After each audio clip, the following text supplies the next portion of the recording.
Welcome to Tansson TV Plus. I'm Brandon. And I'm Mom. Yes, we always love having you, and today we are having a little Halloween special.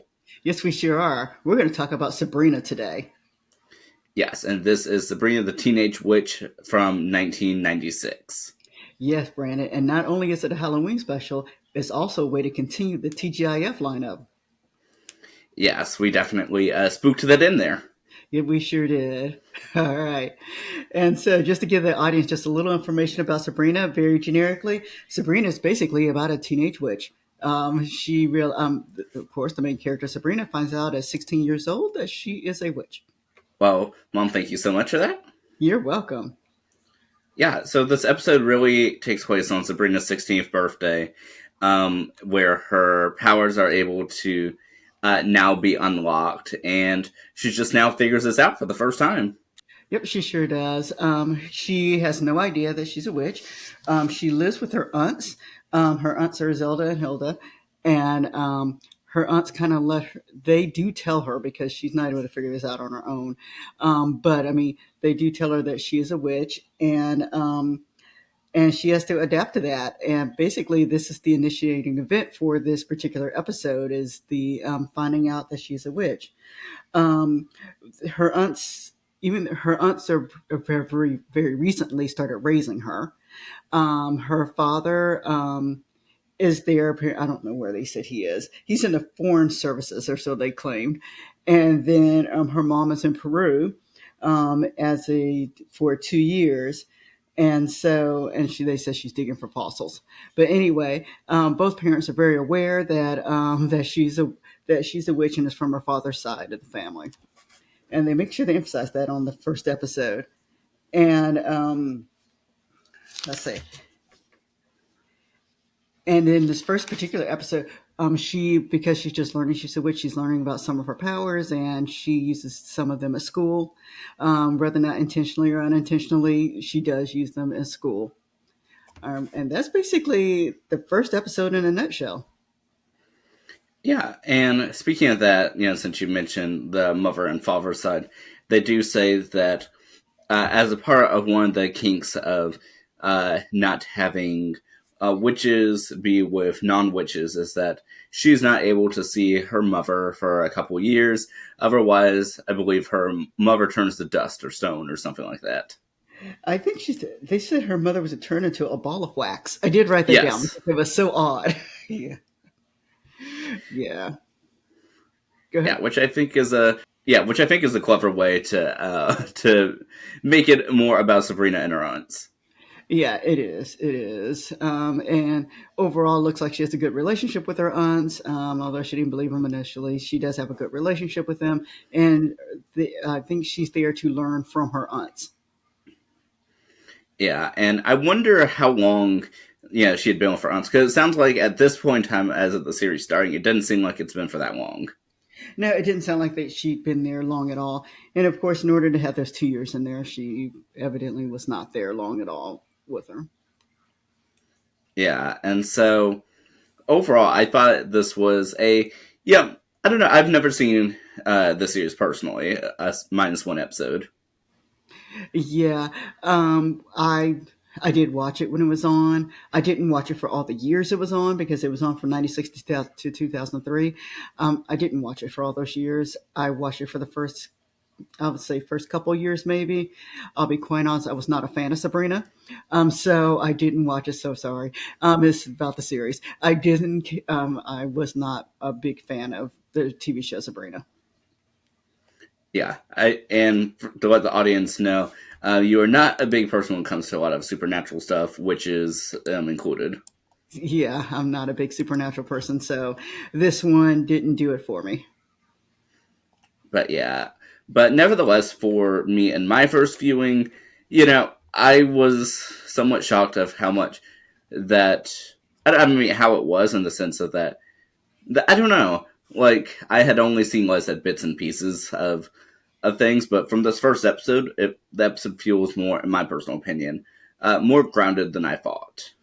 Actually, and I was surprised about that because I went into it telling you that I didn't really care for the series, and then but it had I took notes during it, so there were a lot of things that were said that I didn't realize that's really important to know about this particular series and to understand what's going on. So I will say for a first episode, they did a lot of with giving the background of the show and explaining everything, so that they did a really good job of doing. Yeah, and I will say too that yeah, I think, and especially in this first episode, I really loved the comedic aspects of it. Sabrina sort of being in very much disbelief, and some of the things that her aunts are saying would otherwise be considered very wacky. In some cases, still are, but with the new context, it's in. Sabrina's learning it for the first time, and how sort of unorthodox some of the methods may sound. Yeah, yeah, and that's true too. That, like I said, they did a nice job of explaining everything. But yeah, especially given that Sabrina goes to the witches' council at some point, which you find from the linen closet walking all the way down. Yeah, who knew that that was upstairs in their house? But yes, But yeah, and then we also have Salem, the speaking cat. yes, something that Sabrina didn't know about either until, like I said, her birthday when the cat started speaking. But yes, and I believe they said that the cat was a witch at some point, and that the being a cat is a form of punishment. Something along the lines of trying to take over the world, something small like that. Yeah, a little small thing. But yeah, but I do like that we are able to get some sort of presence from Sabrina's dad in this episode to sort of explain it all. Yeah, they did a nice job of doing that. I mean, for those who have not seen the series, Sabrina's Sabrina's dad is in this book that she looks at, and so his picture's there, and so he's able to speak with her. But yeah, but like I said before, the show started off on the TGIF lineup on ABC before it eventually got canceled on ABC, continued on the CW for a few more years. But nevertheless, though, I did want to ask you, Mom. So, what were your thoughts about the theme song of it? Well, unless you're familiar with the show, it does not want to stand out. Of course, because I watched it during the time period when it was live, it stands out for me. But for others who are watching it, it probably does not stand out as a theme song, as a memorable theme song that you would know if you were on Jeopardy or something. You're not going to know the Sabrina theme song. But yeah, and so, how do you feel like the show fits here on the TGIF lineup that we've been speaking about all month? You know, even though I didn't like it, I think it does fit in the lineup. It fits in there because it is once more about as a young person who is learning and growing, and so we're going through. She's going through teenage years, and so everything that goes on as a regular teenager is explored, and so I think that.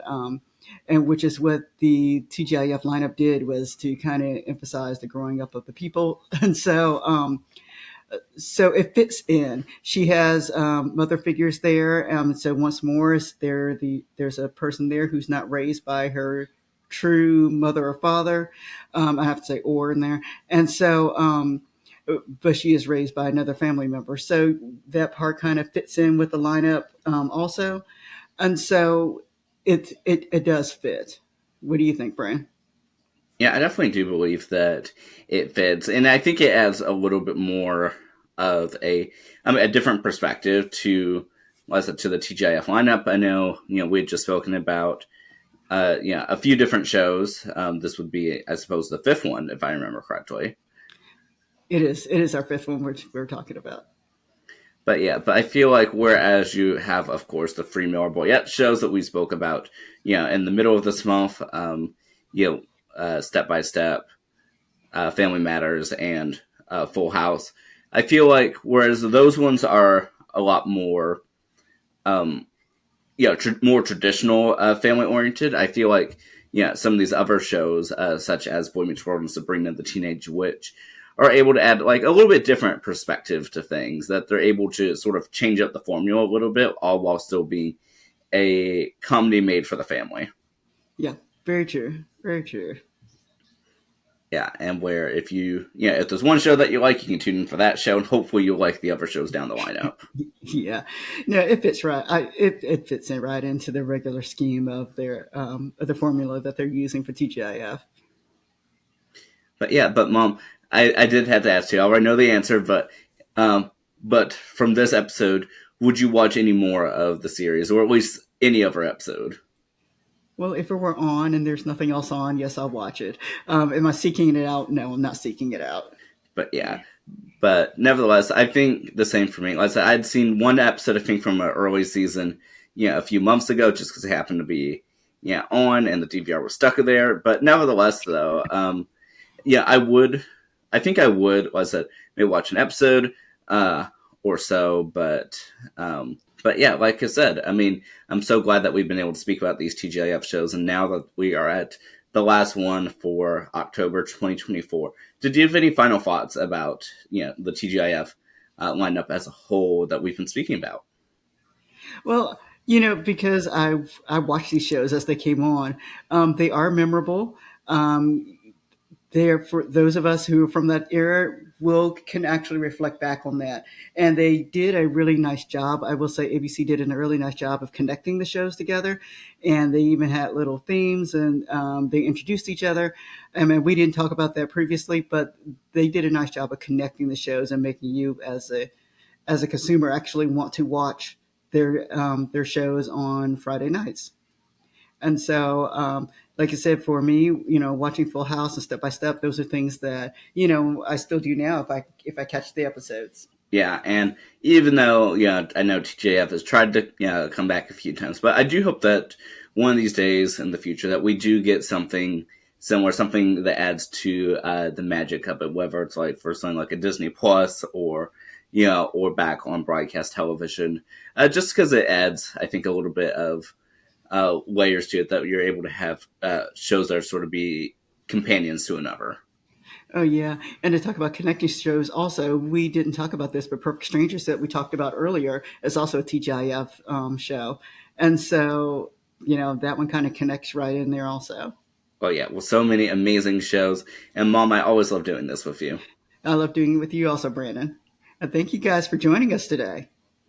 We'll see you next time. All right, bye bye. Happy Halloween. Yep.